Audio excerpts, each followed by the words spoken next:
Right now, I'm waiting on the bus. Everyone who rides the bus waits on the bus. And when Lynx buses do finally show up, riders say it takes way too long to get where they're going. At 10 p.m., when I get off, I have to wait 2 hours down here, and then catch the bus back in the morning by a whole nother pass. Mark Brown works at 2 Taco Bells, one in Haines City, the other here on US 192 in Kissimmee, commuting between the two on Lynx buses.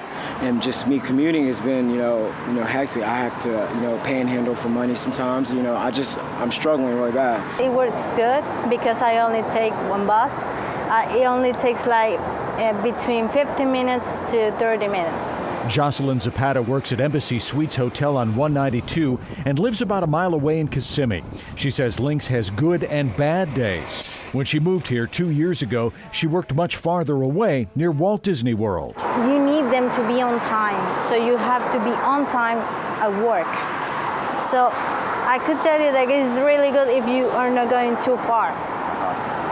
But if you're going far, that's different. In this moment, Lynx is working for me, but to achieve something more, I need a car. If you miss the bus on the hour, you stuff, and you have to wait another hour. Pretty tough. Donnell lives in Orlando and rides Lynx to and from work in Altamont Springs daily from 11 to 5. How much time do you think you spend waiting on the bus? It depends. Sometimes it's just a few minutes, sometimes it's an hour or two.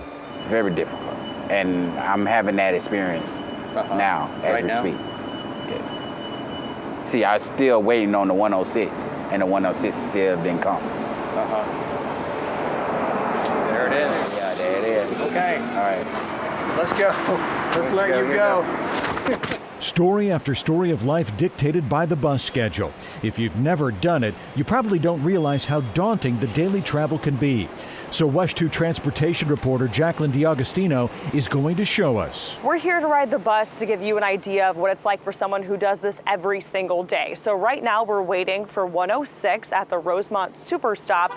We're going to take the 106 into downtown, transfer there, and then go to one of the largest employers here in Central Florida, Disney. Our trip starts off with a slight delay. Oh no, they don't never be on speed. We quickly learn from the frequent riders that's typical. The buses might be early, might be late, but on time, they say that's rare. Y'all enjoy the ride. Our bus rolls up at 10:50 a.m., about 5 minutes behind schedule. We're getting on at the Rosemont Superstop, so here we go. And then you guys told me you guys were headed to Disney, so I was like kind of surprised. That's a trip. CJ Cruz is a frequent Lynx rider. He used to ride the bus from UCF to Disney for work. A 35 to 45 minute drive by car took CJ 2 to 3 hours by bus. It depends if the buses want to run on time, if the traffic is decent. It just all depends on how many people are on the bus as well, and how many need to get off before you get off.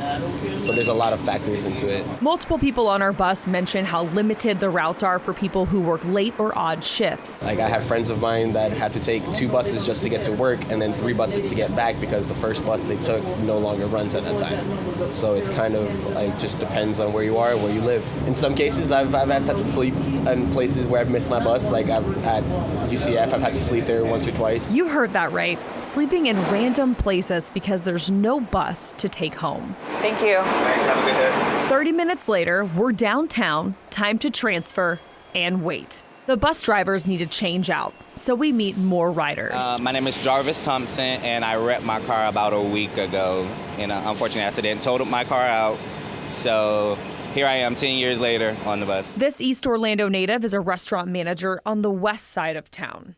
Honestly, tonight I'm going to work until 1 a.m. I will probably walk out of my restaurant at about 1:15. The last bus will have ran at 12:15. So I'm forced to now find a ride with a coworker all the way back to my side of the world, which is here in East Orlando, and working in, I guess, West Orlando it is. So now we're currently on the 50 heading toward Disney Springs. We waited about 15 minutes at the stop downtown just while they were changing bus drivers. And from that time that we actually got to that stop to right now has been about 35 to 36 minutes. Between the stops, transfers, and extra time adding up, navigating the bus can be a job in itself. Because I spend almost an extra 7 hours a week in commuting car, so now it's going to turn into like 20. So my scheduled 50-hour week turns into 70 plus.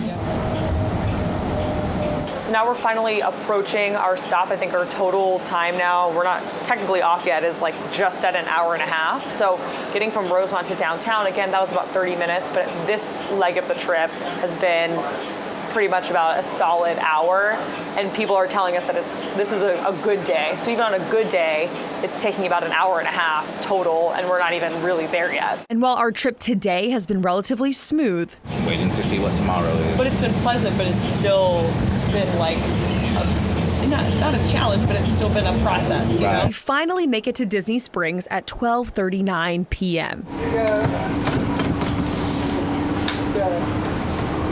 Our total trip time, an hour and 49 minutes. If we had driven, the 21-mile trip would have taken about 35 minutes. I miss having a car. We've spent a lot of money on our roads, but we haven't spent a comparable amount on our transit, our Sunrail and our Lynx. Orlando's transportation troubles are getting the attention of more than just frustrated bus riders. The League of Women Voters of Orange County just conducted a study of the area's transit network.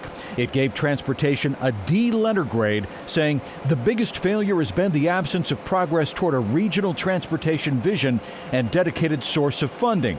Theo Webster and Todd Weaver helped write the study. How much of this do you think people don't know? I think people don't know a lot. Running an operating budget of more than $142 million, there's actually no dedicated funding source for Lynx. Money comes from the 3 counties Lynx serves, plus the city of Orlando, rider revenue, and then state and federal monies. And every year, those figures can vary. Lynx admits its buses don't run often enough, there aren't enough of them, it doesn't run around the clock, and on weekends, service is reduced.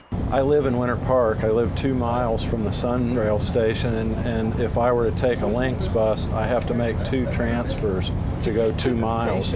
So there's a lot of coordination that needs to happen, but without the funding and without the extra buses and manpower, we're just not going to solve that. The league study warns if Central Florida intends to thrive and compete for corporate headquarters and better paying jobs in the coming years, it must get serious about helping residents and visitors connect cost-effectively and seamlessly to their destinations. And that is something that resonates with people who might not need to take the bus. Enter Orange County Mayor Jerry Demings. He wants voters to approve raising the sales tax by a penny, with the money going to improve transportation. That penny tax is projected to bring in over $630 million, 40% coming from tourists. Tourism job shifts generally aren't 8 to 5. They can be all night long.